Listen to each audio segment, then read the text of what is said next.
An epic war is about to happen between our home galaxy and the Andromeda Galaxy. Here's what will happen to Earth. Although everything may seem serene when we glance up at the night sky, appearances can be deceiving our galaxy. The Milky Way is speeding through the universe at an astounding 1.3 million miles per hour. Even though we may not feel it also, it is heading straight for its neighbor the Andromeda Galaxy. The distance between these spiral galaxies, 2.5 million light-years, won't always remain the same. The cosmic collision will happen sooner than anticipated, and the impending galactic collision will rip open the Milky Way's central black hole. Why is this happening right now? When the Milky Way and Andromeda galaxies collide, they will merge into one larger galaxy, but the stars are unlikely to collide. This is not expected to happen for another 4 billion years. The Milky Way is far smaller than the Andromeda Galaxy, which is speeding toward us at 68 miles per second. They will eventually merge to form a single massive spherical galaxy, which will take roughly 6 billion years. The supermassive black holes that are found at the centers of the Milky Way and Andromeda will also merge in this new galaxy, which is also referred to as Milk-O-Meter or Milk Dome. The Andromeda-Milky Way collision is surreal because we have known about it for hundreds of years. Astronomer Vito Slipher predicted that the Andromeda Galaxy would collide with the Milky Way in the early 1900s. Since then, a large number of scientists have developed simulations to determine if these galaxies will collide or simply avoid one another. Then in 2012, scientists revealed a shocking discovery. They'd used Hubble to very carefully monitor the speed of the Andromeda Galaxy and discovered that it appeared to be traveling at 100 kilometers per second, pretty nearly directly toward the Milky Way. They estimated that the two galaxies would collide and cause chaos in around 4 billion years. Andromeda was found to be moving to the side a little bit more than previously believed in 2019, delaying the inevitable collision by around 600 million years. But new findings utilizing more recent data have just been made, and they suggest that Andromeda's sideways motion is still increasing. If this is the case, and DOTR might completely miss the Milky Way on this approach. The odd thing is that despite the appearance of contradiction, all of these metrics actually agree on some level, with the small and challenging to determine quantities involved. The issue here is statistical uncertainty in the measurements. Yes, the Milky Way and Andromeda galaxies are moving towards each other with radial velocity, but they also have transverse velocity, so they are not on a direct collision course. It will mess if the transverse velocity is high enough, because nature already has a mechanism in place to achieve this. Determining the radial velocity of Andromeda is actually quite simple. The light of an object moving towards you is Doppler shifted and its wavelength shortens. It is known as blue shifting. Taking galaxy spectra allows for a relatively simple and accurate measurement of this. And it has been determined to be approximately 100 kilometers per hour or 360,000 kilometers per hour. That is fast, right? What is its transverse velocity though? How quickly is it veering to the side? That is an important question. And it's quite difficult to measure. That is a long journey to Andromeda, which is located 2.5 million light-years away. Consider it like this. Saturn is located a great distance from Earth at roughly 1 billion kilometers. And the Cassini spacecraft traveled there in 7 years. Think about it returning to Earth after visiting Saturn for another 7 years. Now, imagine doing that 1 billion times. Congratulations. You've only come close to reaching Andromeda by traveling 1/10 of the distance. Since Andromeda is so far away, any transverse motion appears to be extremely minor, making it difficult to measure. Most telescopes can't even measure the minute shift in its star locations from year to year. As it was previously mentioned, astronomers used Hubble to make incredibly accurate measurements over 5 to 7 years to determine how quickly Andromeda was moving to the side. They discovered that it was moving at a speed of 17 kilometers per second. Since that is significantly slower than the radial velocity of 100 kilometers per second, it appears to be traveling directly in our direction. The most recent information from the GAA satellite, which measures the brightness, locations, motions and colors of well over 1 billion stars with amazing accuracy, was used by astronomers in their newest work.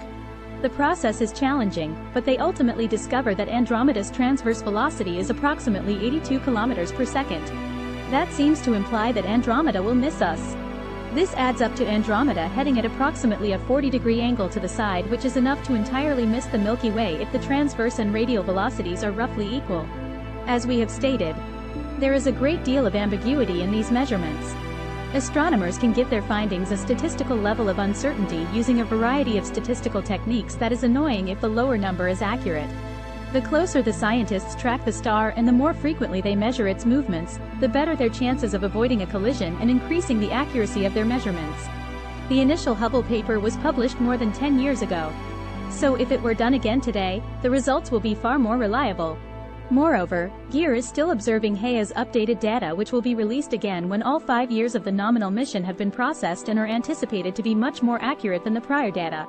So if astronomers have a few more years, these calculations ought to get more precise.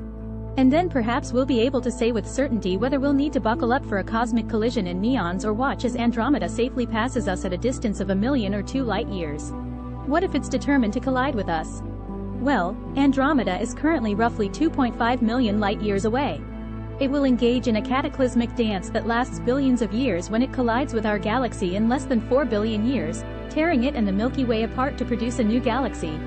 Yet Earthlings will get to see a stunning spectacle right before Andromeda collides. The two galaxies will defeat one another easily 250 million years after the collision.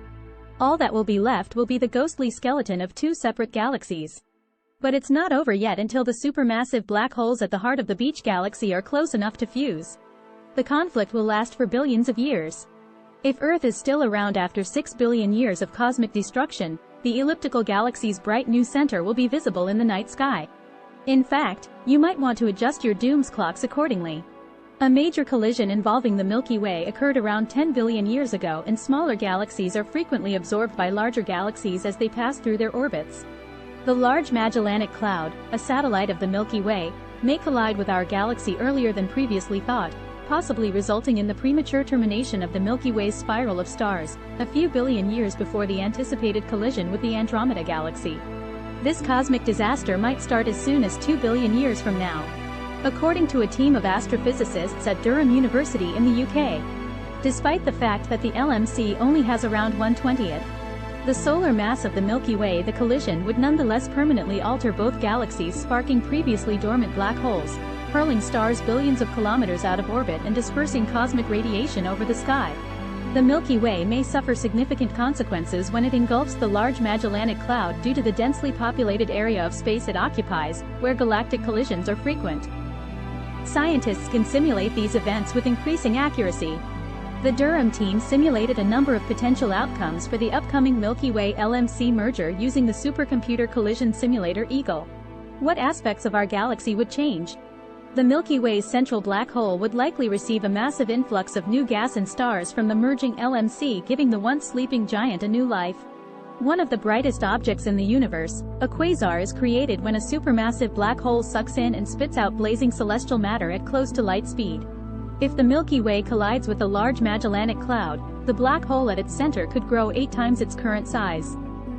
The stars in the Milky Way's center would be replaced by a new population from the LMC. The researchers predict that many stars will be pulled into the expanding black hole at the galactic center. Other stars may be hurled headfirst into interstellar space, quadrillions of miles away, in response to all the extra material flowing into their area. Thankfully, the merger will only have a minor impact on a small number of stars that are located close to the Sun in 2 billion years from now. The scientists concluded that there is relatively little risk to life on Earth. And on the plus side, the Milky Way's newest quasar may even provide future Earthlings. A stunning display of cosmic fireworks. What awaits us in the future? We won't be around to witness the collisions. But thanks to the power of the James Webb Space Telescope, JWST, also known as the Just Fantastic Space Telescope, we will be able to see them in exquisite detail. By the time we merge with Andromeda, our Sun will be a red giant that will first swallow up Mercury and Venus before expanding to a diameter equally to that of Earth's orbit. Yet, even before that, the Sun can be really problematic for us. You may be familiar with the Carrington event, a severe geomagnetic storm that destroyed telegraph wires in 1859. It and a similar solar explosion in 1921 were mainly considered to be curiosities at the time.